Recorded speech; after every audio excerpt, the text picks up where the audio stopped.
முகுந்த் ஒரு தமிழர். முகுந்த் வரதராஜன் தமிழன் சொல்லும்போது இவருடைய கண்ணை பாருங்களேன். முகுந்த் ஒரு தமிழர். ரொம்ப கடினப்பட்டு யோசிச்சு சொல்றாருல. இந்த மலஹாசன் ஸ்கிரிப்ட் கொடுத்து சொல்லியிருப்பார் போல. கண்டிப்பா இந்த டயலாக பேசியே ஆகணும்னு சொல்லியிருப்பார் போல. அதனால தான் நடக்காத ஒன்றை நடந்த மாதிரி யோசிச்சு சொல்றாரு. முகுந்த் ஒரு தமிழர். இது ஒரு சாதாரண ஸ்டேட்மெண்ட்டே கிடையாது. இது இந்த யூத பிராமணர்களுடைய மிகப்பெரிய அஜெண்டா. நீண்ட காலமா இந்த அஜெண்டா இருக்கு. இப்போ ரொம்பவே அதிகமாக முனைப்புடன் இதை செயல்படுத்த பார்க்குறாங்க. என்ன அஜெண்டானா, இந்த பிராமணர்களை தமிழராக்கும் வேலையை பார்த்து கொண்டுள்ளார்கள். அது மட்டும் இல்லாமல் இந்த யூத பிராமணர்கள் நல்லவர்கள் போலவும் மக்களிடம் சித்தரிக்க பார்க்குறாங்க. இப்போ இந்த அமரன் படம் டைரக்டர் பேசுனதை திருப்பியும் கேளுங்களேன். இந்து ரெபேக்கா வர்கீஸ் மேம் முதல்ல வைத்த ஒரு கோரிக்கை, முகுந்த் ஒரு தமிழர்.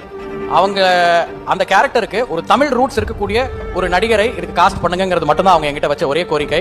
அண்ட் எனக்கு சிவகார்த்திகேயன் ஒரு அக்மார்க் தமிழனா தெரிஞ்சாரு. அண்ட் அவரும் இந்த படத்துக்குள்ள அந்த ரீசன்ஸ்க்காக தான் வந்தாரு. உங்க அண்ணா தான் அவர் இல்லையா? சிவகார்த்திகேயனோட தாத்தா வந்து உங்க அண்ணா கூட பிறந்த அண்ணா.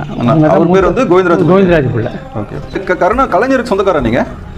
ஒரு வழியில உறவு சொந்தம் தான்.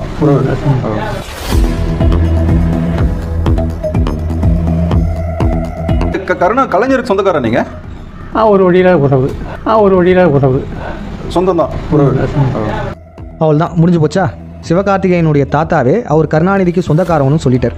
நடிகர் சிவகார்த்திகேயன் தமிழர் இல்லை, அவரு கருணாநிதியின் உறவினர், தெலுங்கு சின்னமேளம் ஜாதியை சார்ந்தவர். அந்த கேரக்டருக்கு ஒரு தமிழ் ரூட்ஸ் இருக்கக்கூடிய ஒரு நடிகரை இதுக்கு காஸ்ட் பண்ணுங்கிறது மட்டும்தான் அவங்க என்கிட்ட வச்ச ஒரே கோரிக்கை. அண்ட் எனக்கு சிவகார்த்திகேயன் ஒரு அக்மார்க் தமிழனா தெரிஞ்சாரு. அண்ட் அவரும் இந்த படத்துக்குள்ள அந்த ரீசன்ஸ்க்காக தான் வந்தாரு. பார்த்துக்கோங்க, ஒரு தெலுங்கனை பச்சை தமிழ்னா ஆக்க பார்க்குறாங்க. இந்த தெலுங்கு சிவகார்த்திகேயன் தான் தமிழ் ரூட்டுள்ள ஒரு நடிகனா. இந்த டேரக்டர் பேசுறதுல நீங்கள் நல்லா கவனிச்சிங்கன்னா தெரியும். இந்த சிவகார்த்திகேயனையுமே தமிழ்நாக்குறாங்க. அது மட்டும் இல்லை, பிராமண ஐயங்காரான மேஜர் முகுந்த் வரதராஜனையுமே தமிழ்நாக்குறாங்க. முகுந்த் வரதராஜன் பிராமண சமூகத்தை சேர்ந்தவர். அவருடைய மனைவி கேரளாவை சேர்ந்த ஒரு கிறிஸ்துவர். வம்படி அதை செய்யறது காரணம் என்ன? எந்த பிராமண எதிர்ப்பை காட்டி நீ திராவிட இருப்பை காட்டினியோ அதே பிராமண கடப்பாறை கொண்டு இந்த பாலடைஞ்ச கட்டடத்தை நான் இடிக்கிறேன். பாட்டு